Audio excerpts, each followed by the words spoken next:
Hola, bueno, estamos probando este encuentro en el marco de Hancine. Vamos a esperar un par de minutos hasta que se sume un poco más de gente. Mientras tanto, bueno, agradecer a la gente del Centro Cultural Coreano por la invitación, especialmente al señor Cho Moo-han, el director del Centro Cultural Coreano, y a Gabriel Preselo, siempre muy atento. Y bueno, de alguna manera esta charla, a la que dimos en llamar el cine coreano a través de las décadas, complementa un poco la charla que tuvieron Diego Valle y Pablo Manzotti el jueves pasado, donde hablaron un poco más del cine coreano contemporáneo. Nosotros también vamos a tocar acá un poco el tema, pero la idea es hacer una suerte de recorrido histórico para entender que el cine coreano no nació ayer, ni nació con Parasite, a pesar de que para mucha gente, afortunadamente, el hecho de que la película de Bong Joon-ho haya ganado el premio Oscar fue una puerta de entrada posible para el cine coreano. Así que siempre es una buena noticia. Bueno, veo que se está sumando un poco más de gente. Esta charla en algún momento la hemos hecho en el Centro Cultural Coreano en vivo con público y mostramos fragmentos de películas. Siempre es un poco más amable, pero bueno, las condiciones hoy nos impiden hacerlo, así que esta es una manera de mantener un poco viva la llama. Los invito desde ya a ver las 20 películas que está ofreciendo Hancine este año en la plataforma Cinear. Es una muy buena manera para todos aquellos que ya conocen el cine coreano como aquellos que no, de acercarse a una cinematografía muy rica, muy diversa. Es una selección muy interesante que conjuga un poco el cine de género con la producción más independiente, el cine de animación. Bueno, lo que hacen un poco todos los años. Esta es la 7ª edición y un poco esa siempre fue la idea. Lo interesante es que este año, bueno, dada la situación, las películas se pueden ver online en todo el país de manera gratuita. Queda una semana todavía de Hancine, así que aquellos que no hayan visto todas o algunas de las películas, los invito a que lo hagan. La van a pasar bien, en gran medida. Y bueno, voy a tratar de que esta charla sea lo más amena. Voy a tratar de no abrumarlos con demasiados datos, nombres y fechas, pero bueno, algo de eso seguramente habrá. Y pueden hacer preguntas en cualquier momento. En la medida de lo posible voy a tratar de responderlas. Así que bueno, si les parece, comenzamos. Hay algo interesante. Recién comentaba que para muchos Parasite fue una puerta de acceso al cine coreano. Para otros, y me incluyo, muchos de los espectadores y críticos y periodistas de mi generación, no es que desconocíamos por completo la existencia del cine coreano, pero era muy poco el acceso que teníamos a él. Y eso comenzó a cambiar a comienzos del siglo, a comienzos del milenio, allá por el año 99, 2000, 2001, cuando en los festivales de cine, en el caso nuestro, el Bafisi y el Festival de Mar del Plata, comenzaron a desembarcar una serie de películas y realizadores coreanos. Parecía una especie de avanzada, como un pelotón, digamos, en el buen sentido, del cual uno no desconocía totalmente la existencia. Yo recuerdo una edición del Bafisi, la tercera, en el año 2001, abril del 2001, en el cual hubo 12 películas coreanas presentándose en el mismo festival. Así se pudieron ver por primera vez en Argentina películas de Kim Ki-duk, películas de Hong Sang-soo, películas de Lee Chang-dong. Fue realmente una explosión y un encuentro fantástico. Muchos de nosotros nos enamoramos del cine coreano a partir de ese momento. Pero bueno, la historia del cine coreano tampoco comenzó hace 20 años, sino que tiene una historia muchísimo más extensa, que vamos a tratar de recorrer mínimamente en esta charla. Voy a mostrarles, si no les molesta, algunos DVDs y Blu-rays de mi colección personal para, no es para hacerme canchero, pero bueno, para ilustrar un poco, ya que no podemos pasar fragmentos, con algunas imágenes, entre comillas. Para comenzar a hablar de la historia del cine coreano hay que retrotraerse, por supuesto, hacia el siglo pasado y hacia casi la década del 20. Todos los historiadores del cine coreano afirman que el primer largometraje coreano de ficción fue una película llamada algo así como Venganza Justa sería la traducción, en el año 1919, pero desgraciadamente no hay ninguna copia de esa película en existencia. Y de hecho, la mayor parte de la producción cinematográfica coreana, desde ese año hasta 1945, cuando termina la Segunda Guerra Mundial, se ha perdido en gran medida. ¿Sí? Perdón. Es muy poco lo que se conserva en archivos del periodo, digamos, de ocupación japonesa en Corea. Hubo producción, no mucha, pero sí lo suficiente como para tener un acervo interesante que desgraciadamente se conserva en una medida ínfima. Por supuesto que muchas, por no decir la gran mayoría de esas películas producidas en Corea a lo largo de los años 20 y los años 30 hasta 1945, la gran mayoría de esas películas pertenecían a productoras japonesas que obviamente estaban ocupando el país y eran producciones en gran medida en idioma japonés. No en idioma coreano, a veces en algunas películas se hablaban ambos idiomas, pero hay que entender que en aquellos años, y sobre todo a medida que la guerra se acercaba, el idioma coreano solo se enseñaba en las escuelas coreanas como una materia optativa incluso en los últimos años antes del final de la guerra. Es decir, que todas las materias, los chicos iban al colegio en Corea y todas las materias, matemática, historia, se enseñaban en japonés. Eso obviamente tiene un correlato cinematográfico y la mayoría de las películas se filmaban en idioma japonés con actores, actrices, técnicos, directores coreanos, pero en idioma japonés. Se conservan algunos fragmentos y en algunos casos películas completas. Acá hago un pequeño paréntesis para comentarles que muchas de las películas que voy a nombrar ahora en los próximos minutos, que pertenecen al periodo clásico, pueden verse en el sitio del Korean Film Archive, que es algo así como la Cinemateca surcoreana. Hay un canal de YouTube donde se pueden ver, creo que son cerca de 200 películas clásicas. Desgraciadamente no tienen subtítulos en español, pero sí subtítulos en inglés. Así que aquellos que hablen coreano o inglés pueden disfrutar de muchas de estas películas de manera totalmente gratuita. E incluso aquellos que no hablen ninguno de esos dos idiomas pueden meterse y chusmear un poco y ver algunos minutos de varias de estas películas que muchas de ellas valen mucho la pena, ¿sí? Hay una película producida en 1946 y estrenada en 1946 que marca un poco si se quiere, el segundo nacimiento del cine coreano. ¿Por qué digo segundo nacimiento? Bueno, porque hasta 1945, por un lado, toda la producción estaba regida, digamos, por la ocupación de Japón, y por el otro lado, porque mucho de eso se perdió. Y el cine coreano tenía que renacer de las cenizas, prácticamente. Esa película, que se puede ver en el Korean Film Archive, en el canal de YouTube, se llama Hurrah for Freedom. Fue una película, es interesante, el director Choi In-kyu era un realizador que venía trabajando en la industria de cine desde los años 30, fines de los años 30, y había dirigido varias películas pro-japonesas. Y un poco Hurrah for Freedom, estrenada en 1946, es una suerte de, si se quiere, exorcismo, pedido de disculpas, porque es una película que tiene que ver precisamente con la resistencia coreana durante las últimas semanas de ocupación japonesa en Corea. Es una película que muchos llaman, es interesante esto, la Roma ciudad abierta coreana, porque hay puntos de contacto, y no porque Choi In-kyu haya imitado la película de Rossellini, porque era imposible que la hubiera visto, sino porque fue filmada en gran medida en locaciones, en las calles de Seúl. Algunos de los actores son profesionales, otros no. Y el relato tiene que ver con el protagonista, es un miembro de la resistencia ante la ocupación japonesa que tiene que sortear una serie de peligros. Se ve a su mujer en un momento cosiendo a mano una bandera coreana.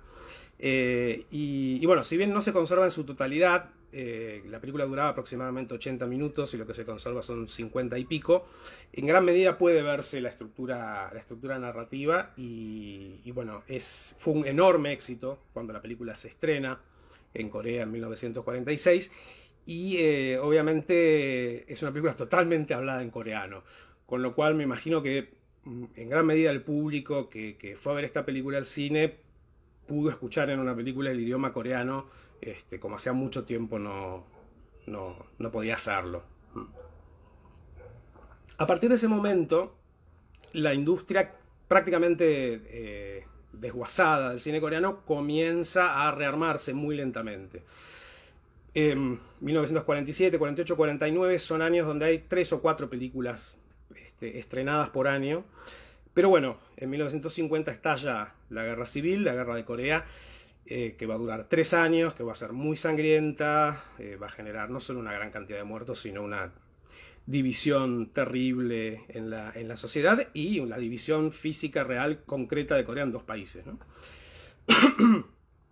Eso generó que la industria de cine tuviera un nuevo parate, un nuevo momento donde no pudo evolucionar, no se pudieron producir más películas, y es recién a partir de fines del 53, comienzos del 54, cuando nuevamente comienzan a producirse películas, en particular en Corea del Sur. Acá hay que hacer una división tajante, es decir, cuando hablamos de cine coreano, hablamos de cine surcoreano, de cine de la República de Corea. El cine en Corea del Norte ha sido históricamente muy exiguo, se han hecho muy pocas películas.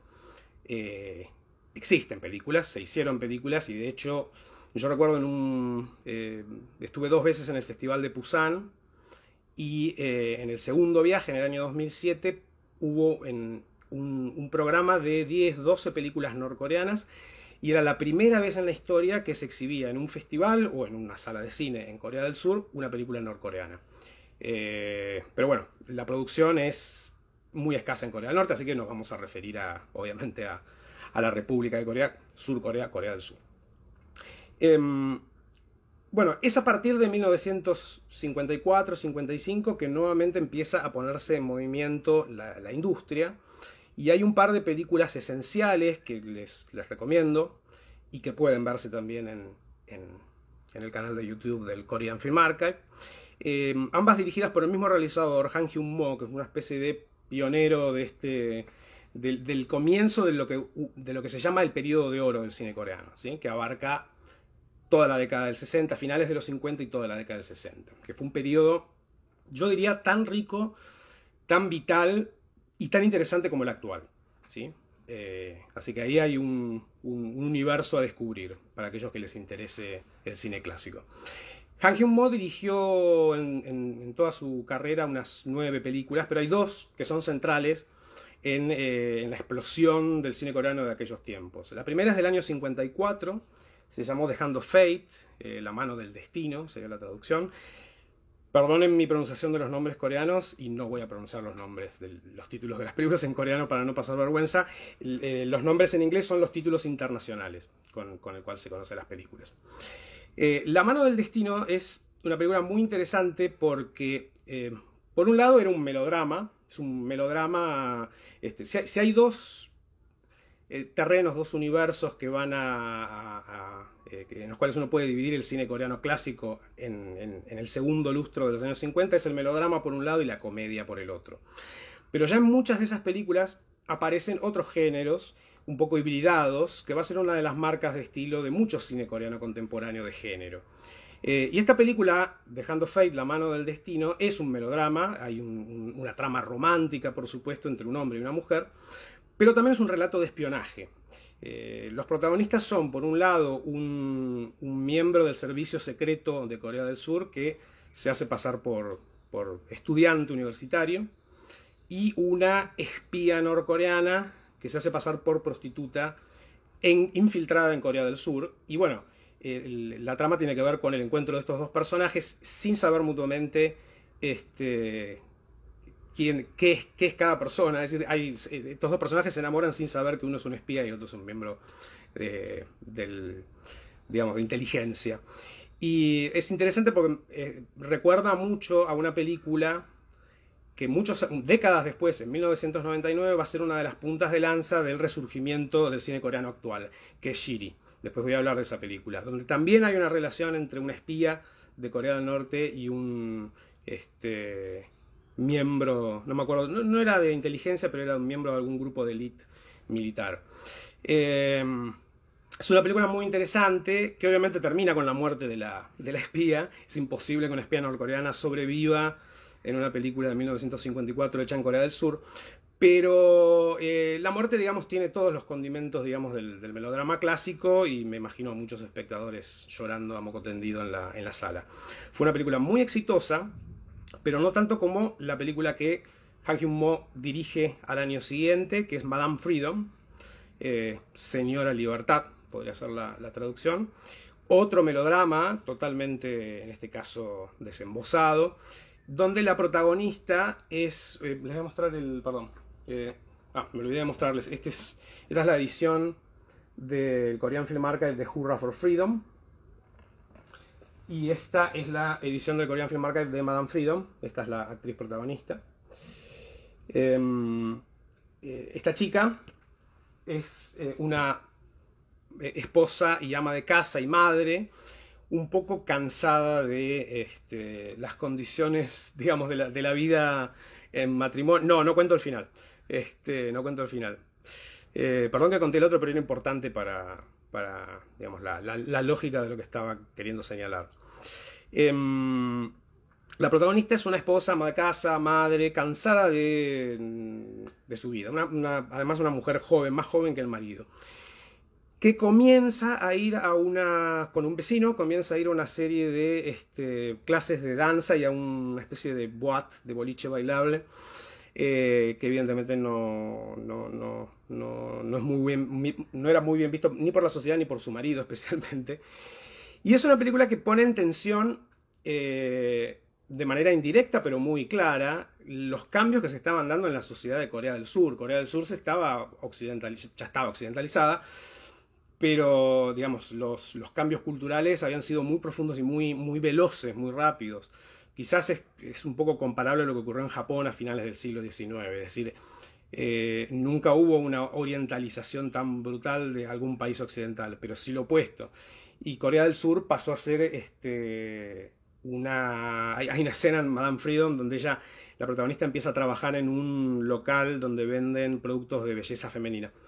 Y es muy gracioso porque entra un cliente y le pide, porque la mujer lo está empujando a eso, un perfume para cama. Y él dice que es un perfume para cama. Bueno, es decir, la protagonista empieza a conocer una vida muy distinta a la marcada por las tradiciones culturales y familiares de su familia. Ahí alguien dice que la vio, no cuentes el final.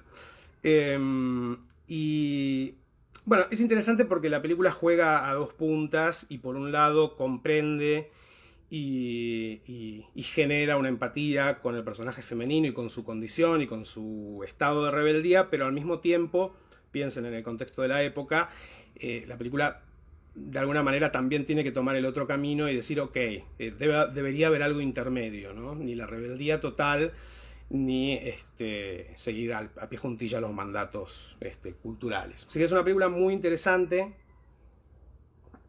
que refleja de alguna manera los cambios en la sociedad coreana en aquel momento. Y ya que habíamos relacionado Hand of Fate con Shiri, con la película actual, voy a relacionar también Madame Freedom con una película del boom coreano más reciente, que es La esposa de un buen abogado, que también de alguna manera toca y trabaja alrededor de temas similares, obviamente en un contexto muy diferente, que es la Corea de comienzos del siglo XXI, ¿sí? Pero bueno, son películas que de alguna manera reflejan, ponen en tensión el rol de la mujer en la sociedad coreana, tensionando justamente las cuestiones más tradicionales, más ligadas a la cultura coreana tradicional, con la modernidad, si se quiere, y con la posibilidad de que la mujer no solo trabaje, sino que se desarrolle profesionalmente, personalmente, etc. Estuve leyendo, no sé si había alguna pregunta que me perdí, que no llegué a ver, pero bueno, esas son dos películas hito del comienzo del resurgimiento del cine coreano en la segunda mitad de la década del 50. Lo que es interesante, acá me pongo un poco numérico, es que si en 1954, 55, 56 la producción de cine en Corea del Sur rondaba entre 15 y 20 películas anuales, para 1960 ya ese número había trepado a 100. y para mediados de la década del 60 se acercaba a 200. Eso les puede dar una idea, no solo de la cantidad de películas coreanas que existen y que en gran medida se pueden ver, sino que digo, marca muy claramente la enorme evolución. Realmente fue un boom, fue una explosión, digo, donde aparecieron productoras, empresas productoras, ¿no es cierto? Muchísimos directores, toda una industria cinematográfica que antes era prácticamente inexistente. Esa recuperación, que se suele llamar la época de oro del cine coreano, es realmente muy importante y es un periodo realmente muy rico. Dicho lo cual, hay que señalar que digamos, el cine coreano hasta la vuelta de la democracia a finales de los años 80 siempre estuvo muy marcado por la intervención del Estado. Y sabemos que la gran mayoría de los gobiernos entre los años 60 y 80 que tuvo Corea del Sur fueron dictatoriales. Algunos más blandos, otros más fuertes, más represivos. Y eso generó que la censura estuviera siempre muy presente. Por supuesto que hubo periodos, ahora les voy a dar un ejemplo muy puntual, muy claro, hubo periodos de mucha mayor libertad creativa, donde los directores podían de repente tocar ciertos temas, mostrar ciertas cosas, y periodos en los cuales eso era todo lo contrario. Y hay películas como Obaltán, ahora voy a volver a ella, una película extraordinaria de 1961, que disfrutó de un estreno comercial en 1961 para un par de semanas después ser bajada de cartel, censurada, prohibida su exhibición, y cuya única copia sobrevivió gracias a que fue enviada a un festival de cine en el extranjero. No me quiero adelantar. Obaltán, que se conoce con el título en inglés The Aimless Bullet, algo así como La bala perdida, como esa famosa canción, no recuerdo quién la cantaba, la dirigió Yo Hyun Mock, un director que filmó mucho en los años 60 y 70. Y es una película muy interesante, por suerte fue restaurada hace unos años, porque la única copia, esa copia que había sido enviada a San Francisco, era una copia que estaba bastante deteriorada y que tenía subtítulos en inglés en la copia. Y lo que hicieron en la restauración fue no solo restaurar la imagen y sonido, sino eliminar los subtítulos de manera muy metódica y muy precisa. La verdad es que ni se nota cuando uno ve la copia restaurada. Y les recomiendo mucho que la vean. Está también en la plataforma, en el canal de YouTube del Korean Film Archive. Y es una película que es muy difícil señalar un género. Básicamente no es una película de género, es una película que refleja el estado de una parte, por lo menos del estado de la sociedad coreana en ese momento. Es una película durísima, una película muy oscura. El protagonista es un señor de mediana edad que está toda la película con dolor de muela, que vive junto a sus hermanos, su madre, en una casa bastante hacinados. Es notable la falta de trabajo, en los diálogos eso se refleja todo el tiempo. La madre quedó traumada por las explosiones durante la guerra civil. La hermana comienza a prostituirse con soldados norteamericanos. Su hermano comienza a robar como modo de vida. Es decir, es una película de una densidad muy fuerte. Y esta es la película que les comenté que tuvo un estreno comercial no demasiado popular, aunque recibió muy buenas críticas, y que con un cambio de lógica gubernamental fue censurada. Realmente es una película que debería tener más visibilidad de la que tiene, y se las recomiendo muy fuertemente, porque esa mirada crítica hacia la sociedad va a ser una de las marcas de estilo de mucho cine coreano también contemporáneo, es decir, la posibilidad de, a partir de relatos más o menos genéricos, más o menos autorales, más o menos personales, reflejen cierto estado de las cosas. Sí, acá me dicen que Obaltán se vio restaurar el Bafisi, exactamente. El Bafisi exhibió no solo Obaltán, sino otra gran película de la misma época, del 1960, que es, a ver si alguien adivina cuál es. Vamos a hacer un pequeño juego. ¿Nadie? Si alguien sabe coreano. Esta película, dirigida por Kim Ki-young, otro director muy prolífico en los años 60 y 70, se llama The Housemaid. Y es una película realmente notable. No sé si alguien la vio entre los que están acá presentes. Es lo más parecido a un thriller ubicado obviamente en los años 60, en el cual, bueno, la nueva empleada doméstica de un típico matrimonio, una típica familia de clase media relativamente acomodada, una familia muy distinta a la de Obaltán, a la de The Aimless Bullet. Bueno, esta mujer entra a trabajar en la casa y la pone patas para arriba por completo, comenzando por la relación no profesional que comienza a darse entre el dueño de la casa, el marido, el esposo y esta chica. No les cuento más para no spoilear. Criterion sacó una edición, sí. Criterion, en realidad, la edición en Blu-ray de esta película, Hanjo, forma parte de una caja de restauraciones de la Fundación Scorsese. Y esa es la razón por la cual esta película puntualmente no está en el sitio del Korean Film Archive, ya que la restauración fue un trabajo en conjunto entre la Cinemateca Coreana y la Fundación World Cinema Foundation de Martin Scorsese, con lo cual los derechos son compartidos y por eso no está. En Netflix está la remake reciente, no creo que esté la versión original de 1960. Una remake mucho más reciente, de hace unos años. Posiblemente esa sí esté en Netflix. El día que en Netflix haya clásicos coreanos, descorcho una botella de soju. Bien. Exacto, la remake.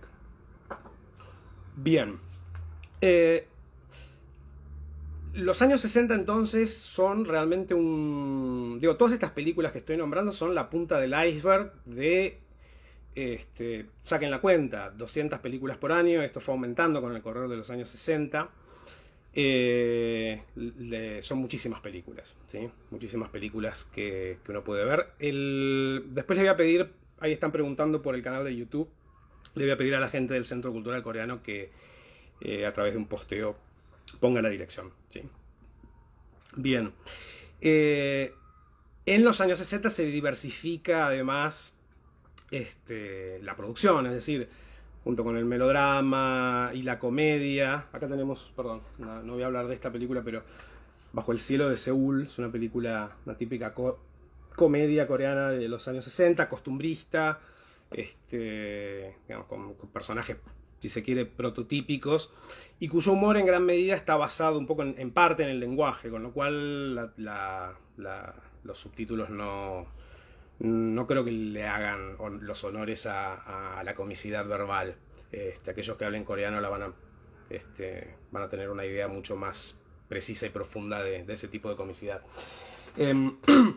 Pero junto con el melodrama y la comedia aparecen películas bélicas, en gran medida reconstruyendo ya sea hechos reales o creaciones de ficción durante los años de la guerra civil.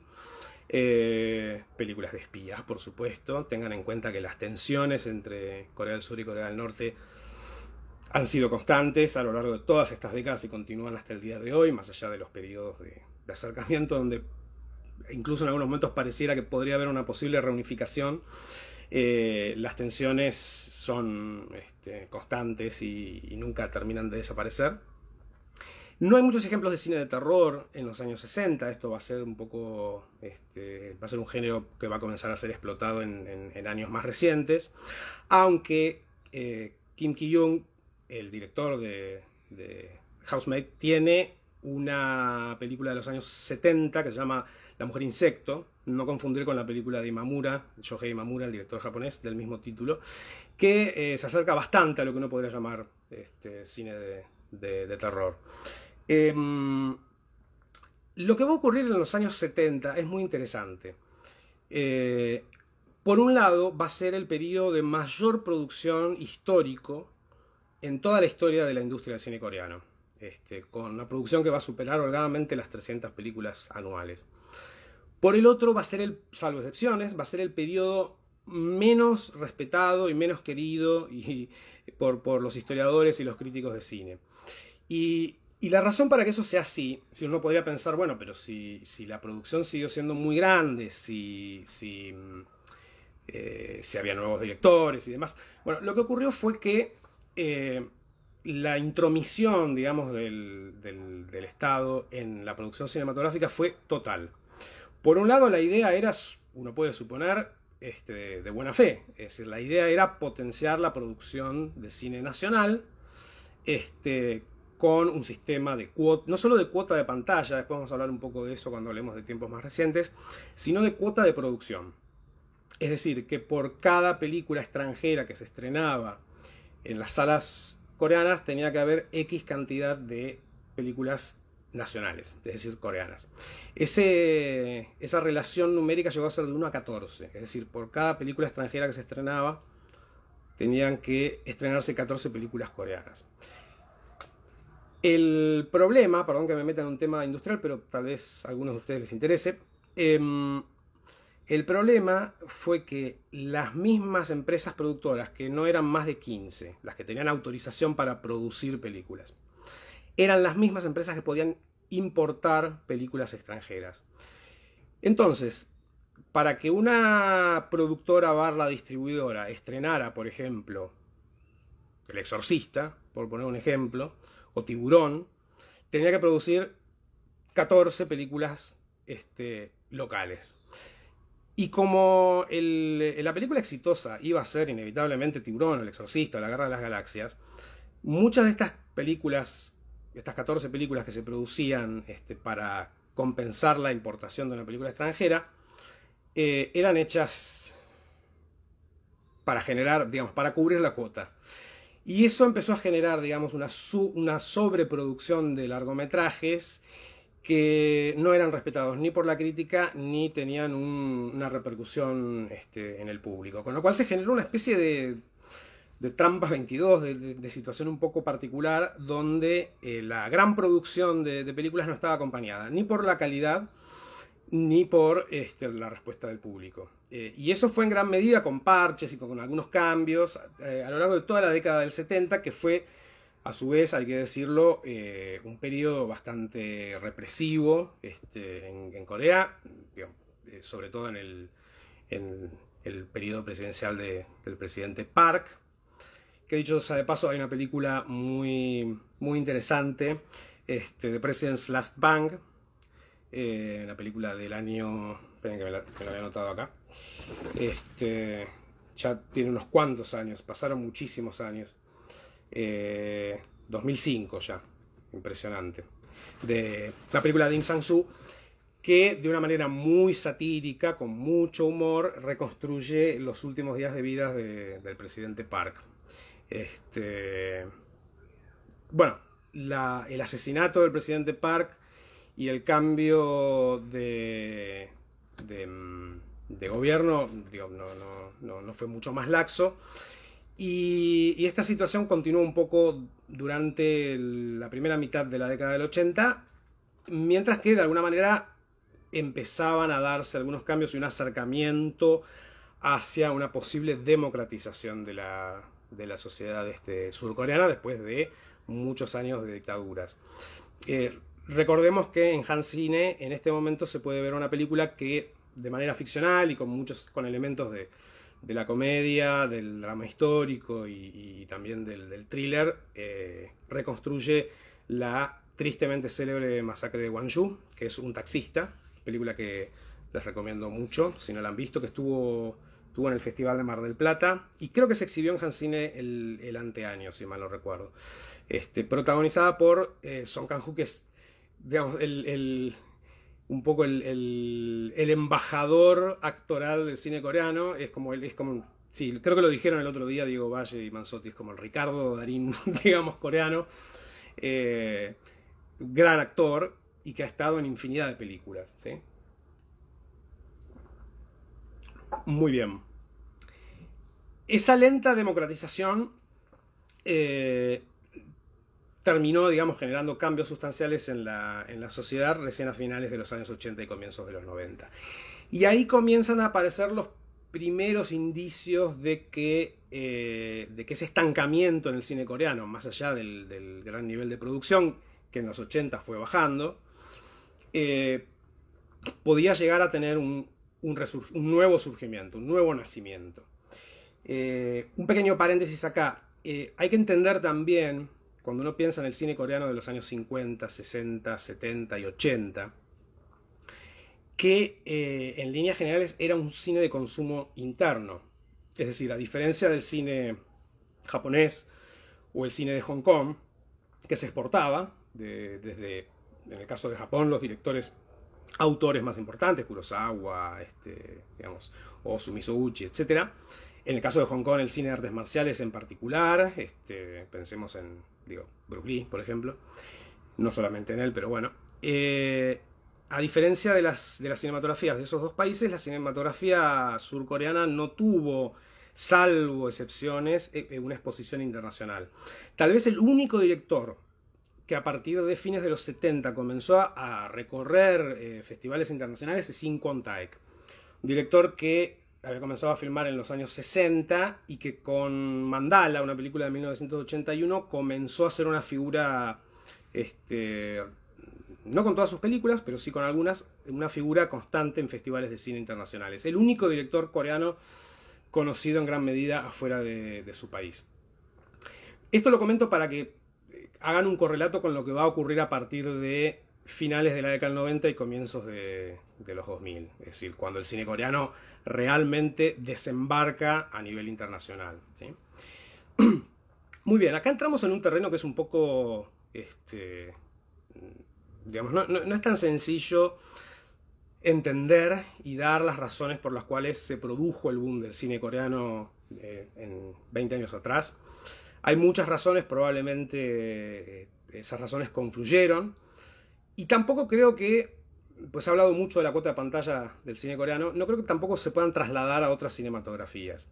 Entonces, lo que empieza a ocurrir en Corea a finales de los años 90, ya vamos a hablar de Kim Ki-duk, es lo siguiente. Por un lado, bueno, hay una democratización de toda la sociedad, y todas esas estructuras estatales que de alguna manera regulaban el cine van a continuar, pero de una manera mucho más laxa, sosteniendo quizás el único gran logro de la década del 70 y parte de los 80, la cuota de pantalla. Es decir, la idea de que una película local, en este caso coreana, tenía que tener una presencia X de tantas semanas en una sala de cine, y que el porcentaje de películas locales y extranjeras tenía que ser, tenía que haber una relación, pero no de 1 a 14, por supuesto. Esa cuota de pantalla se mantuvo y fue uno de los elementos, una de las patas que hizo que el cine coreano pudiera resurgir y volver a enamorar al espectador coreano.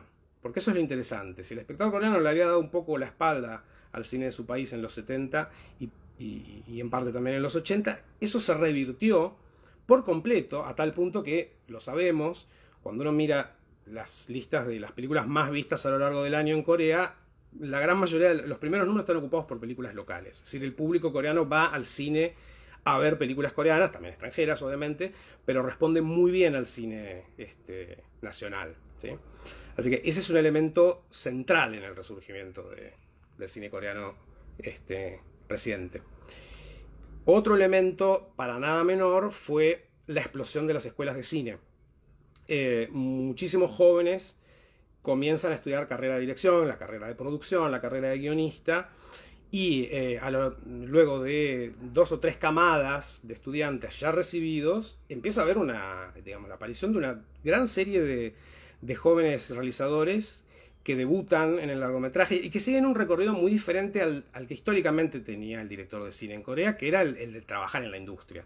El de entrar a un estudio y comenzar a tirar cables para después ascender y llegar eventualmente al rol de director. Sé que el estudiante de cine también es una figura muy importante en la explosión del cine coreano reciente. Otro elemento importante fue la aparición de los festivales de cine. Comenzando por el Festival de Busan, que es uno de los más añejos de la camada reciente. Pero bueno, saben que hay muchísimos festivales, ¿no? Jeonju, Bucheon, es decir, hay una gran cantidad de festivales, muchos de ellos específicos, ligados a algún tipo de cine, otros no. Y, digamos, de alguna manera esa conjunción, ¿no? de respuesta del público, cuota de pantalla, o sea, respeto respeto por la producción y sostener esa producción en pantalla, festivales de cine, estudiantes y un público que responde, fue lo que terminó generando, en parte, supongo, digamos, es lo que todos los especialistas coinciden, la posibilidad de que esta explosión existiera. Sumado al hecho de que, más allá de que el cine en Corea tiene subsidios estatales, algunos federales, digamos, de todo el país, algunos regionales, el esquema de producción cinematográfica en Corea del Sur es industrial, es decir, hay empresas privadas que ponen dinero, arriesgan de alguna manera dinero, y ese dinero lo recuperan o no con tal o cual película. Es decir, hay una suerte de círculo virtuoso donde la producción de cine se retroalimenta de alguna manera, ¿sí? Que no es algo que exista en gran medida en el mundo. Es decir, uno puede pensar en la industria de Hollywood, en la industria del cine indio, y no hay muchos más ejemplos de este tipo de estructuras. Es decir, ni siquiera en Francia hoy en día, y esto desde hace décadas, tiene un esquema exclusivamente industrial. Es decir, el subsidio en el cine francés es importantísimo para su supervivencia. Bueno, dejo un poco de lado la cuestión industrial, espero a aquellos que no les interese mucho el tema no haberlos agobiado. Y bueno, pasamos a los años, la segunda época de oro del cine coreano, que arranca a finales del siglo pasado y comienzos de este. Y hay 2 o 3 películas que un poco se transformaron en los primeros ejemplos de esta nueva explosión. Una de ellas está presente en Hansine y es Área de Seguridad Compartida, Joint Security Area, tercer largometraje de Park Chan-wook, se puede ver en Hansine, y es una película que vuelve de nuevo a tocar estas cuestiones un poco peliagudas de las relaciones entre Corea del Sur y Corea del Norte. Saben que la historia transcurre, digamos, en esa particular zona neutra que está entre medio de los dos países, y que es un lugar turístico, ¿sí? Se puede ir previo periodo de turno, no todos los turistas pueden ir, pero bueno, es un lugar que se suele visitar. La otra película que se estrena allá por el año 2000 se las nombré antes, es Shiri. Esta es la primera edición en DVD coreana. Todas las ediciones que estoy mostrando son coreanas, no son ediciones de otros países. Película bastante brutal en cuanto a la violencia, y que bueno, vuelvo a traer a colación el tema de las tensiones entre norte y sur, y en este caso la subtrama romántica entre una chica del norte y un caballero del sur. El director es Kang Ye-kyu, que unos años después va a dirigir otra película que fue un enorme éxito en Corea. Circuló por todo el mundo también, pero en Corea fue un gran éxito. De hecho, fue la película, cuando se estrena, se transformó en la película más vista hasta ese momento. Después ese récord lo van a pasar otras películas, empezando por The Host. Y esa película, del mismo director de Shiri, paréntesis, Shiri se estrenó, por ejemplo, en Estados Unidos, y circuló mucho en todo el mundo. La otra película de Kang Ye-kyu es Taeguki, que seguramente la conocen. La historia de 2 hermanos enfrentados en plena guerra civil. Película bastante, digamos, sin dejar de ser una película de género, una película bélica. Es una película que de alguna manera retoma las heridas nunca cicatrizadas de la guerra civil, la división, digamos, del país en dos, que es un tema que el cine coreano ha tocado en gran cantidad de ocasiones, incluido en el cine documental. Hay mucho cine documental dedicado precisamente a este tema tan doloroso, y y de tan larga data, ¿no? Bueno, esta es una edición, tiene un montón de cositas adentro, es una edición especial. Me gusta particularmente, es una edición de coleccionista. Otra película, y ahora vamos a hablar de algunos directores puntualmente. Otra película que marca, digamos, un nuevo hito en el cine coreano, puertas adentro, es decir, en su propio mercado y puertas afuera, es por supuesto la segunda parte de la así llamada trilogía de la venganza de Park Chan-wook, que había comenzado con Sympathy for Mr. Vengeance y cuya segunda parte es, por supuesto, Oh Boy. Esta también es una edición coreana. Bueno, que marca un poco lo que empieza a ocurrir con el cine coreano, no solo en los mercados comerciales de todo el mundo, sino en los festivales de cine. Es decir, las películas coreanas de ciertos realizadores empiezan a participar en las competencias oficiales de los festivales internacionales más prestigiosos como Cannes, Venecia, Berlín, San Sebastián, etc. Es decir que ciertos realizadores empiezan a tener lo que en algún momento se llamaban maestros, ¿sí? Esa categoría de maestro. Y acá voy a nombrar algunos directores que todos conocen. Acá no creo que nadie, no estamos descubriendo nada, pero no hay que dejar de nombrarlos. Tal vez sean los directores coreanos más importantes de los últimos 20, 25 años, a pesar de todas sus diferencias.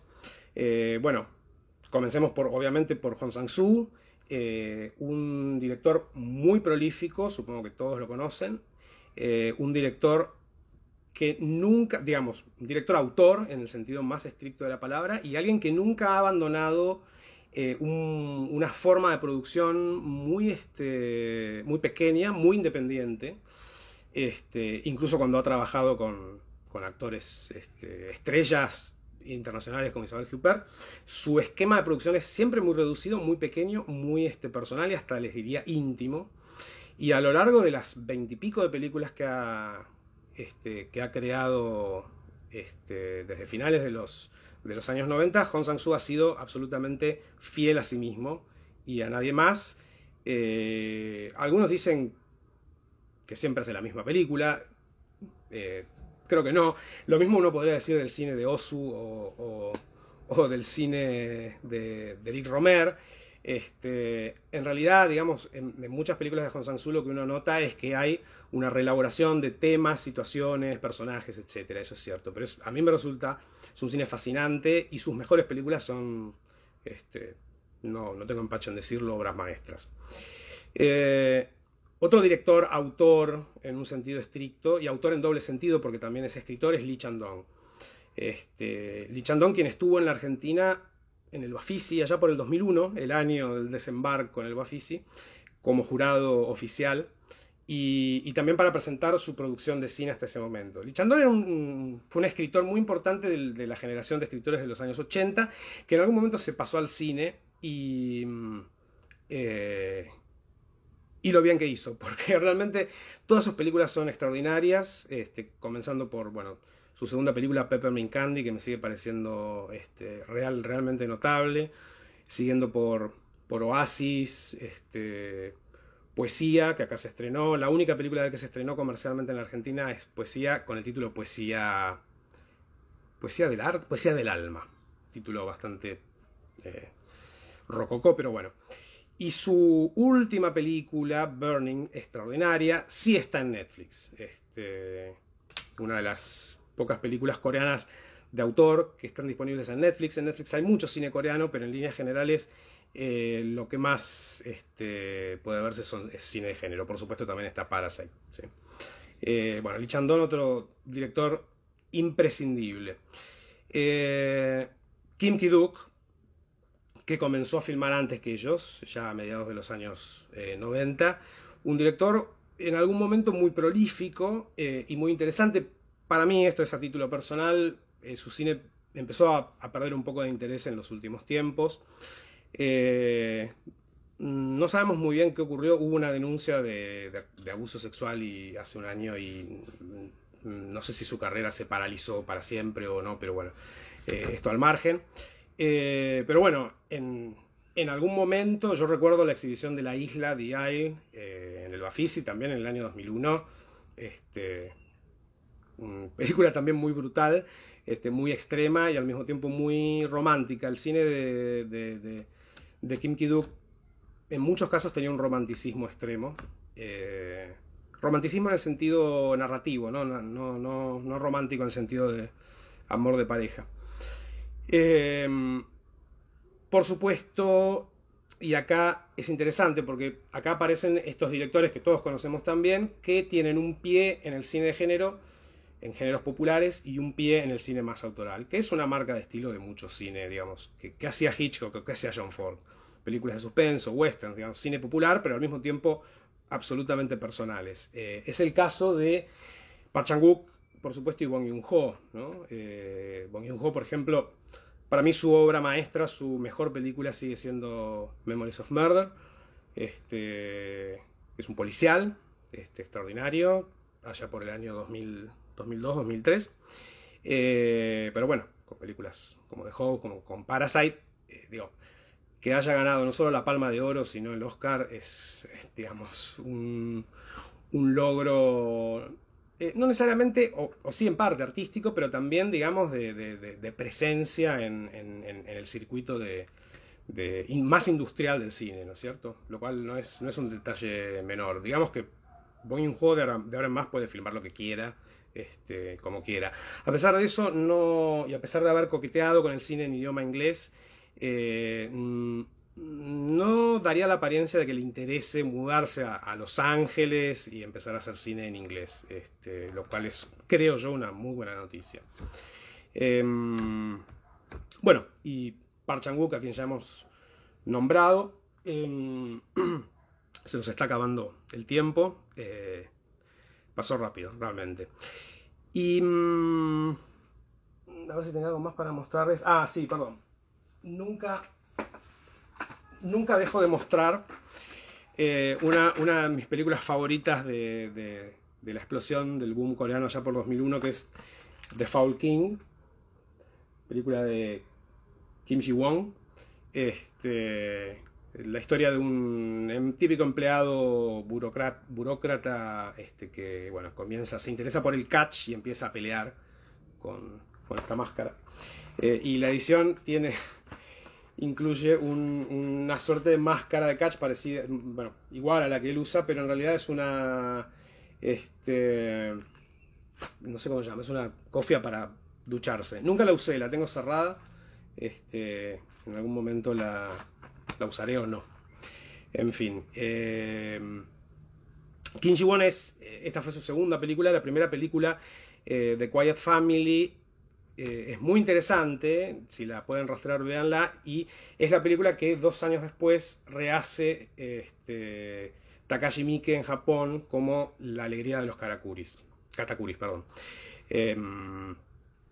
Bien, quiero cerrar con un tema. El otro día estuve mirando la charla de Diego Valle y Manzotti, y creo que sobre el final alguien había preguntado, pero ya no había más tiempo, que recomendaran directoras de cine. El tema de las mujeres realizadoras en el cine coreano es un tema. Históricamente, como ha ocurrido en otras industrias del cine, digamos, la industria del cine en general en todo el mundo es bastante machista.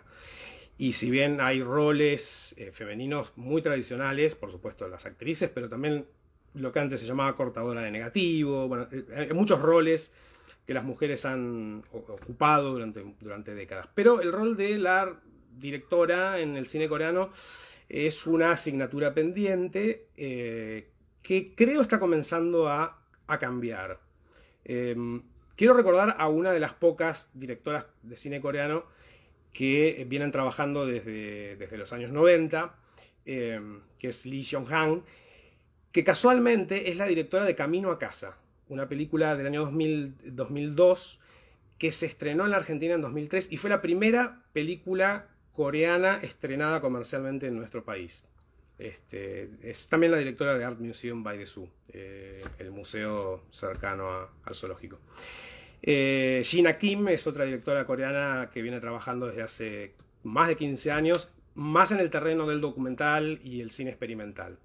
Pero bueno, lo que es interesante, como marcan acá, es que esto parecería estar comenzando a cambiar. Y si uno mira, por ejemplo, la programación de Hans-Cine, de las 20 películas hay 4 dirigidas por mujeres. Es un porcentaje importante y creo que más allá de que hay una elección deliberada de películas dirigidas por mujeres por parte de los programadores de Hans-Cine, también es representativo de lo que está ocurriendo. En los últimos 2 años hubo muchísimas más óperas primas, es decir, primeras películas de directoras mujeres en Corea, que en los 20 años previos. Es decir, que creo yo que está habiendo una suerte de nueva ola de directoras en Corea del Sur y esperemos que esto se potencie.